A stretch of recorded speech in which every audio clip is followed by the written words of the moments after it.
Welcome to the last vlog of my Bukidnon, Camiguin, and Cagayan de Oro tour. In this video, I'll show you my 4th and 5th day in Camiguin and Cagayan de Oro.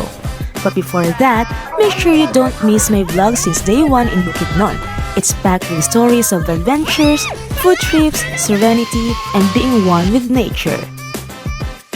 This trip, just like all of my other trips, is almost a 10 out of 10. But unexpected and uncontrollable natural occurrences paved our way.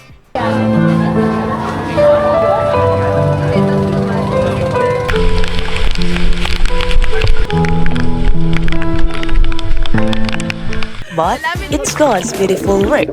As always, we're in the land of the happiest people on earth.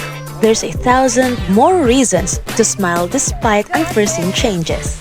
I learned that Philippines is too beautiful to cry over a spilled milk, and even stray cats can make your day. So, let's make the most out of our remaining days here in Mindanao. We're on top of the world, yay! Hey! We're on top of the world, hey!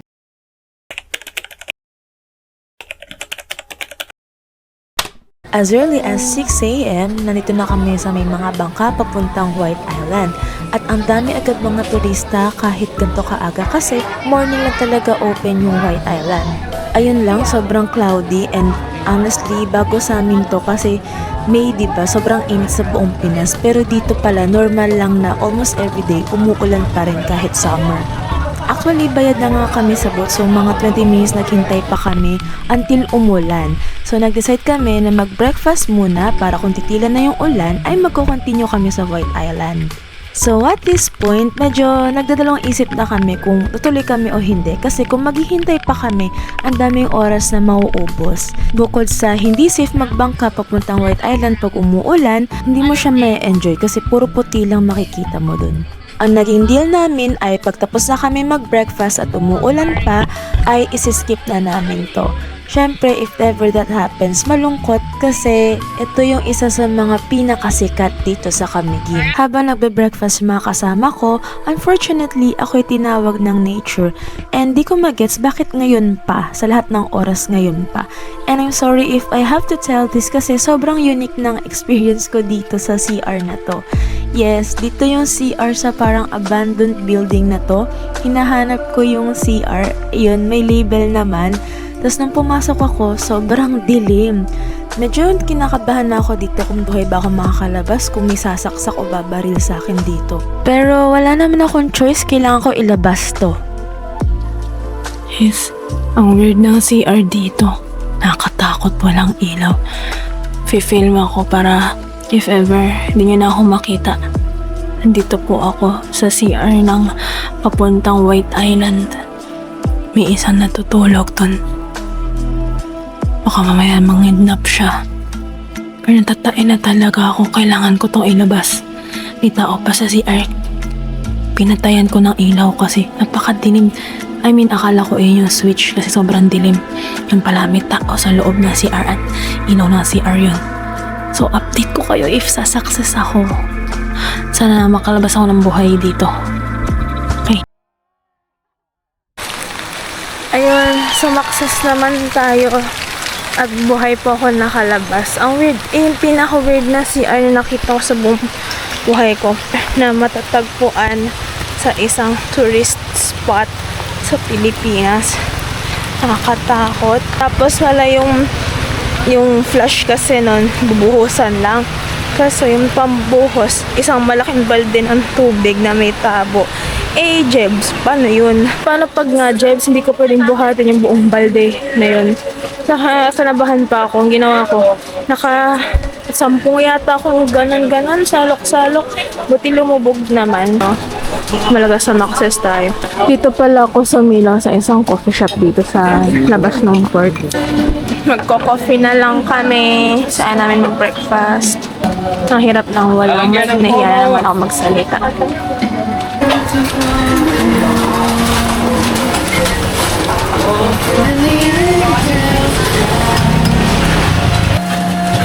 Tumatapang to.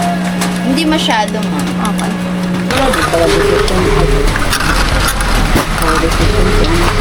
Yum. Next, since disappointed kami kasi umuulan pa rin at di na kami matutuloy, titikman na lang namin itong keping. Ito ay gawa sa ground cassava at ito ay famous na snack dito sa Camiguin.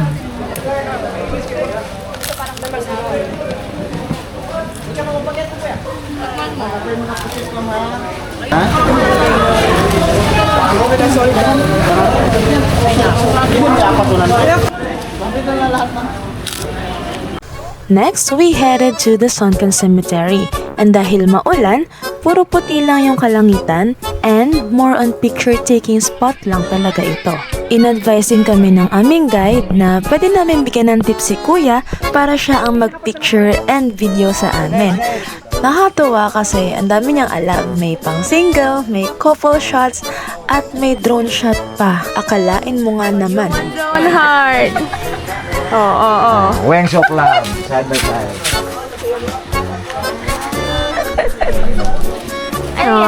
Pang couple shot. Bunny? Tingnan natin. Tre, magandang tingnan. Kanya rin hawak nyo. Ganun Arte pala ng yun. hawak nyo. Ikaw mag-picking share.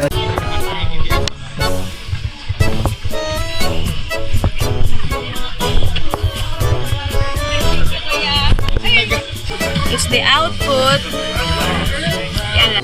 Dito naman, gusto ko na naman ng simpleng shot sa cross. Pero G si Kuya mag-drone, so sige, bigay natin ang gusto mo. Lahat to Fortnite Meron din pala ditong souvenir shop na medyo reasonable yung price. So dito kami Yan, okay. namili.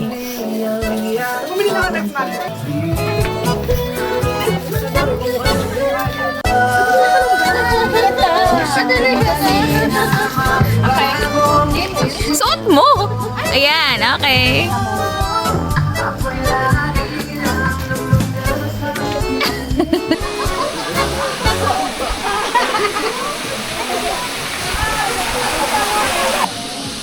So the water pool. Akala ko talaga gano'n siya, soda, gano'n.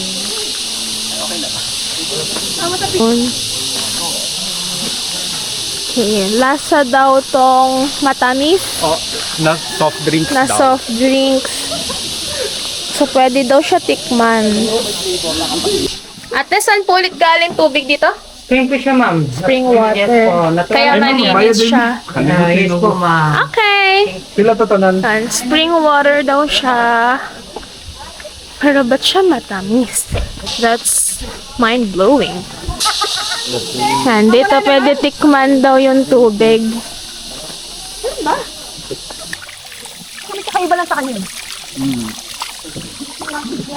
Wala lang. Wala naman ako malasahan. Ano lang siya, demineralize. Oo, demineralize. Walang heavy metal.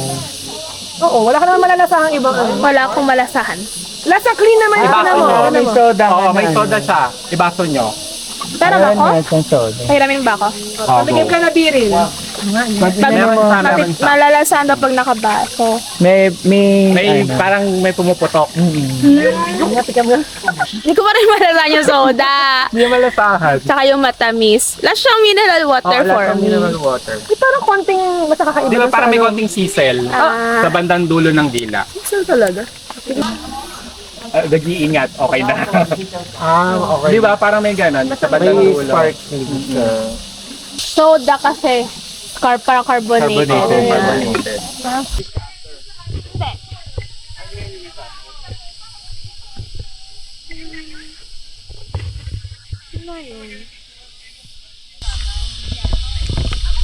Lamig. Beautiful.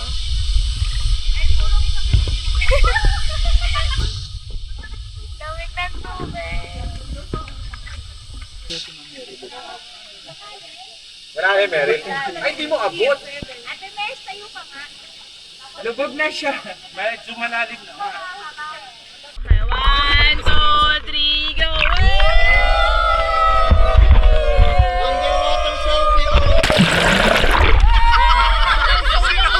One, two, three.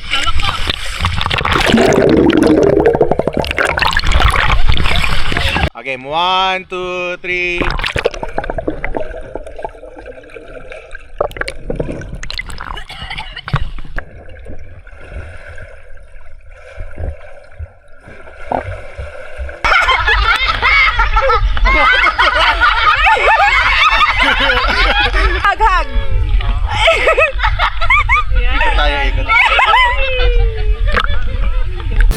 kami mag-swimming. Keeping time ulit. Naalit ako sa kiting.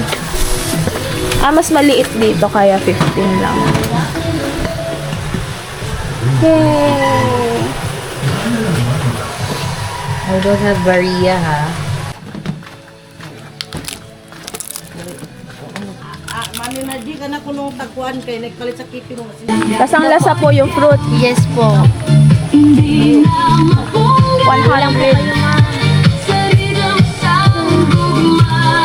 Magsha-shake lang kami ngayon. Dito lang sa labas ng soda water pool. Unfortunately, hindi tumitigil yung ulan. Tapos sobrang puti lang. Puro ulap lang yung kalangitan. Hindi kami natuloy mag-White Island. Nakakalungkot siya. Kasi hinintay naman namin. Pero, di talaga eh. And wala naman kaming magagawa, di ba? In-skip na namin siya. Tapos, dito na lang kami sa soda water pool. Pero napuntahan naman namin yung Sunken Cemetery. Pero yun din, maulap. Hindi kita yung mga bundok sa paligid. Pero mapupuntahan naman namin yung Tuwasan Falls. So, dito sa soda water pool, in-enjoy na lang namin para kahit di kami nakapag White Island, nakapag-swimming kami dito. Hindi na rin ako nakapag-update kagabi. Bakit nga ba? Ano nangyari kagabi? Hi, thank you ate. Kumain kami sa Rico's, ihaw-ihaw, tapos nag-coffee kami, tapos sleeping time na kasi 5:30 AM call time namin kayo ng morning. Di ako pwede magdadadakdak kasi tulog na yung mga kasama ko. So, update ko lang kayo sa expenses ko kahapon. Ang first na expenses namin, ayun dun mismo sa port papuntang Mantigue Island. So, dun sa may labas ng Divergent, dun kami nag-breakfast. Ang ginastos ko ay 70 lang. Mura lang dun. Yung other fees na kasama na dun sa 10,000 tours ay yung diving fee na 100, bayad sa boat, tapos pag magsa-snorkeling ka, may 250 yung rentals, tas 75 pag mag-guide ka. 75 each kayo. Ayun, ang bayad ko nga pala sa dive ay 1,799. So, kung magre-rent ka ng fins and snorkel, makaka at least 500 ka. Hi, doggy! Next, after namin sa Mantigue, nag-Jollibee kami. Tapos, ang nagastos ko doon, 1-piece chicken with sundae. So, let's say, 150. Ang next kong gastos ay yung dinner na. Dinner, ayun lang, nang mahal ng dinner. Kasi, akala namin yung tuna, 70 pesos, 170 pala. So naka 200 kami sa dinner plus yung coffee ko is only 70 pesos kasi naka buy one take one promo siya. Ang mura lang nagastos ko hapon. 490. Okay, enjoy lang namin yung shake. Let's drink to that. Kahit di kami nakapag White Island. Nga pala ang next goal ko. Pag nag-seat sale, book ako ng Pakatarman, tapos 3 days kami dito. Ulitin ko to lahat ng walang ulan-ulan. Hopefully.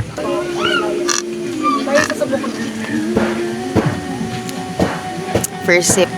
Una ko lasahan, condensed milk. Paborito ko pa man din yung dragon fruit. Nag-ano ko ng brain freeze.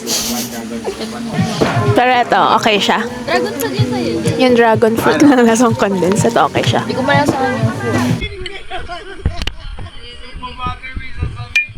Oh, beyond the rope. Kasama ba natin si Jay sa picture kanina?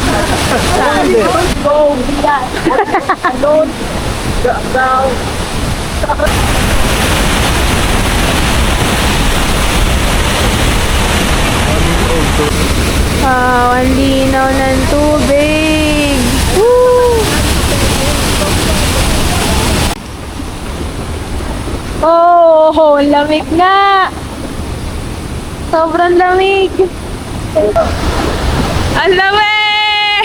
Sobrang lamig ng tubig, guys. Hi! Gusto ko lang sabihin ng lamig. Sobrang lamig po. Di malamig. Tara dito. Sibing sa nanginginig. Nanginginig na siya.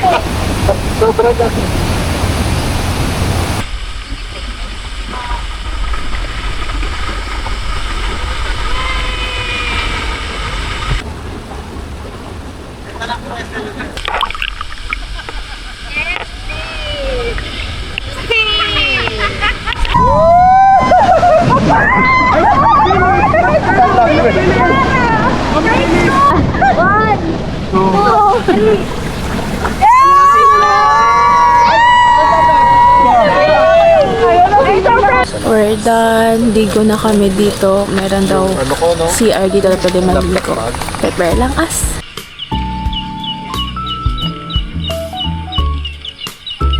The sun's up, the skies are clear. Nakakaibig ng tingin.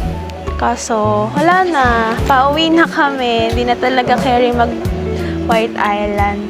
Kaya, dito na lang kami. Iwan kami ng restaurant na by the seaside. Diba?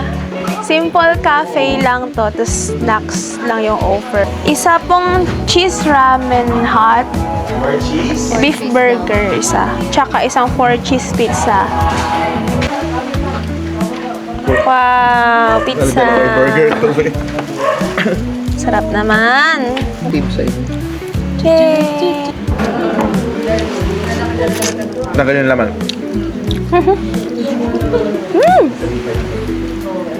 Sarap. Sulit din to.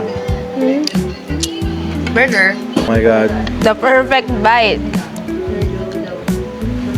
Yeah, masarap talaga siya. Ito na ulit kami sa Benoni Port. Pauwi na kami ulit. Papuntang Cagayan de Oro. Wow! Goodbye, Kamigi! I'm so sad. Kamigin. I have sepangs na with Kamigin. Mantige Island! Balik tayo. Huli ka dito. This vlog will mark my promise. I shall come back here. Goodbye, Kamigin. Aww. Such a nice island. And may ginagawa doon construction. Dito kami sa may aircon na Roro. Sana talaga makabalik ako. Bye-bye, Kamiki. Guys, tingnan niyo yung CR dito. Like, pagpasok mo ng pinto, ayan agad. Wala ka nang galaw-galaw iba. Upo ka na ng rekta. Ayun na yung banyo. So, imagine mo pag umiihi ka, kaharap mo. Ayan. Doorknob agad. Ba't ganun tong CR na to?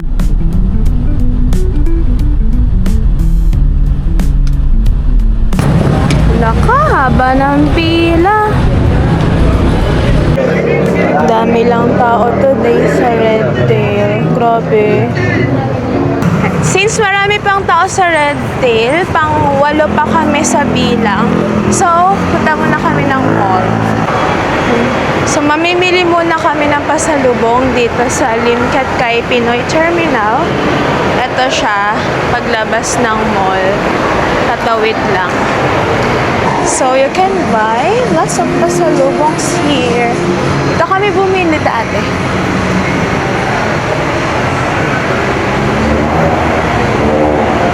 Ito, sisikat.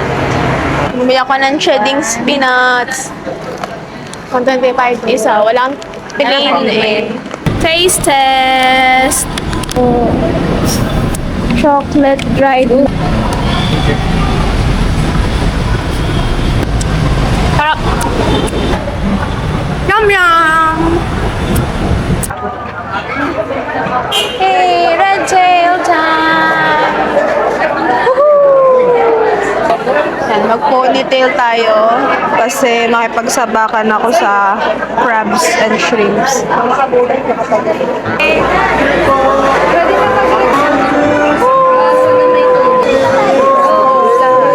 Pwede din ba?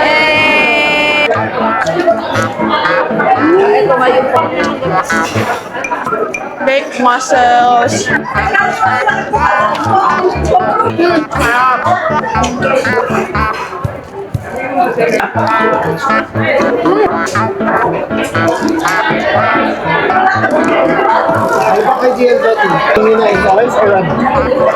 I'll end today's vlog with my expenses as usual. So, dito lang kami sa may Milestone Coffee malapit sa Red Tail. And malaki na gastos ka today. Brace yourselves. Hindi ako nag-breakfast, so walang gastos yun. Kumain ako ng kiping for 20 pesos. Mango shake, 100. Another kiping for 15 pesos. Ramen, 135. Pizza, 70 pesos. Red tail, 600. DQ, 129. So, ang total nun ay 1,069. Tapos bumili rin ako ng mga pasalubong for 1,000. So, naka 2,069 ako.